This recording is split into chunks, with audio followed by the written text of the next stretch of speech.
Awesome. So Dental Warranty, true Nacho brainer, totally a sponsor. I totally use them and they're totally awesome.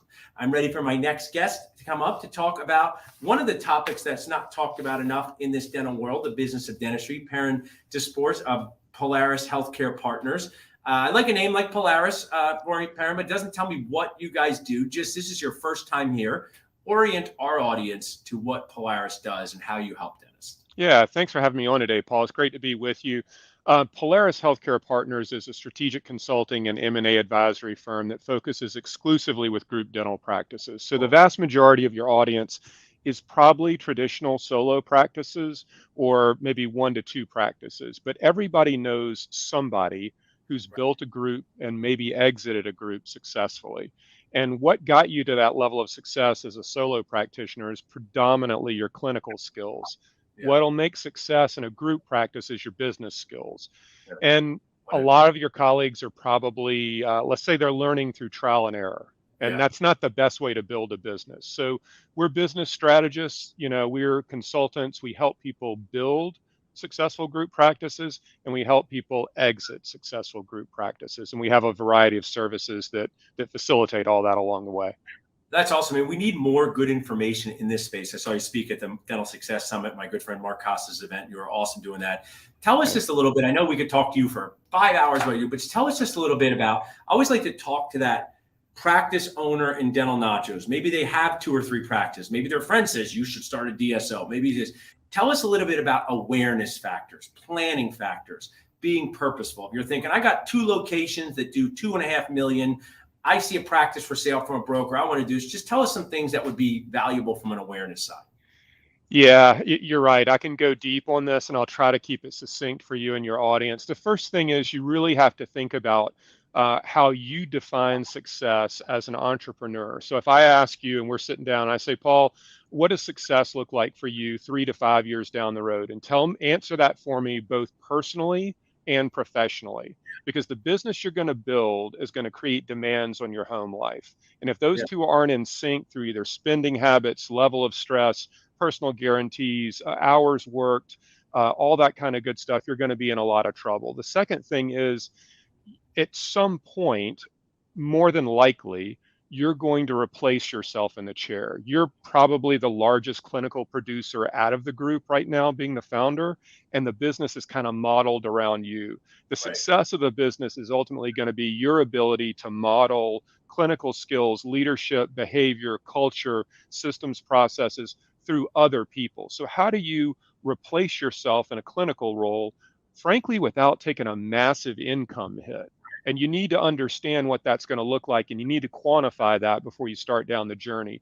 And the third thing I would tell you is if you are going to grow through acquisition, meaning you're going to buy another practice, that can be fraught with danger in a lot of ways. I won't spend a ton of time on that, but you need to understand valuation for how you buy the business. You need to understand free cash flow, which is after debt service.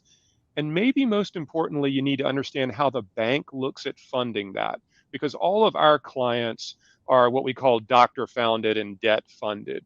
And what that means is that they're all entrepreneurs working themselves out of the chair, and they're using bank funds to build their business. All of our clients are pre-private equity. So if the bank cuts you off, it doesn't matter what your growth strategy is, you're not going to be able to execute it. So protecting the banking relationship and finding the right banking relationship is of critical importance. Yeah, you shared so much great value there. I always say, I like to remind myself of my failed dreams as I talked about with this basketball. You have to put the fun in fundamentals. I mean, I think sometimes a practice owner doing $2.5 million a year as this amazing clinician is having a lot of fun. And now they have to go to the business fundamentals, which may not be as much fun.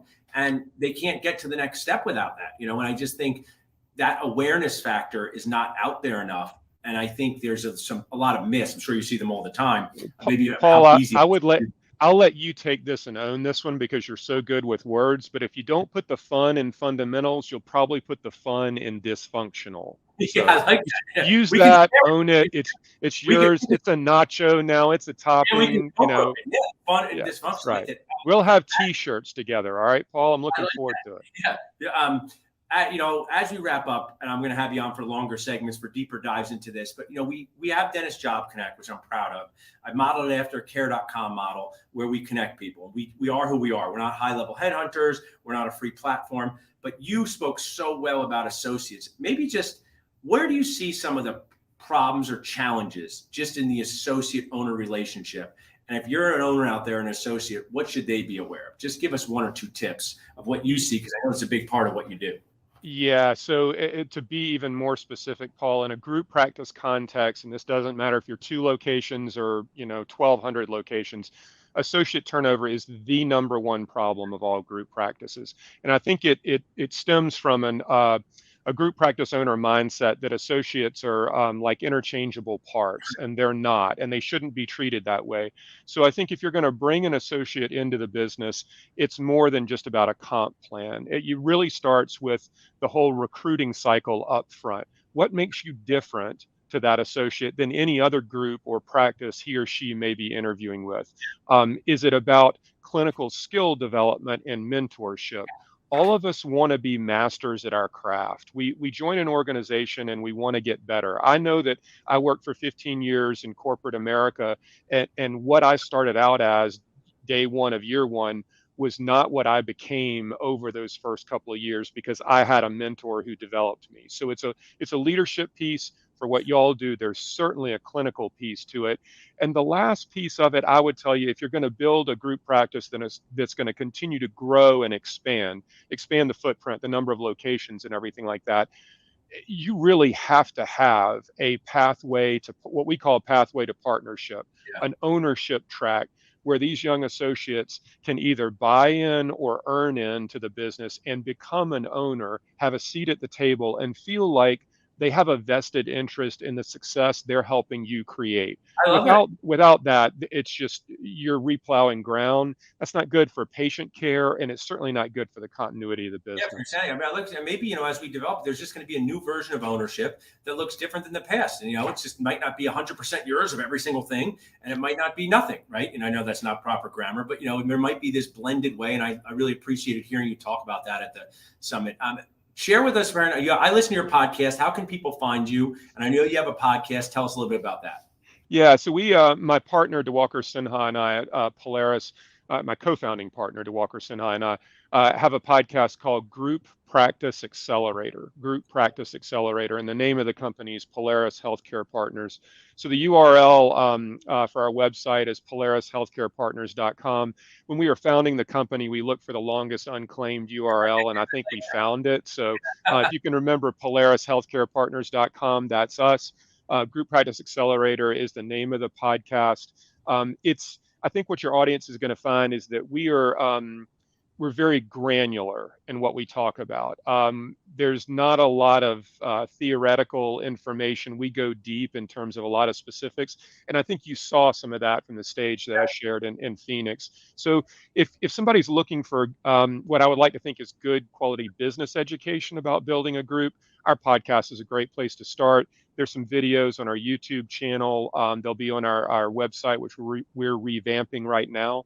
And certainly we write a lot of blogs and a lot of long form content, white papers and ebooks and things like that, that you'll have the opportunity to access as well. I appreciate you doing that just as a person in the industry, because we just need better information that we can consume to make better decisions. So thanks for being on with us, Perrin. Really appreciate it. Can't wait to meet you, see you in person again. I saw you at Dental Success Summit. See you in Philly. Have a Great great to be with you, Paul. Thanks a lot.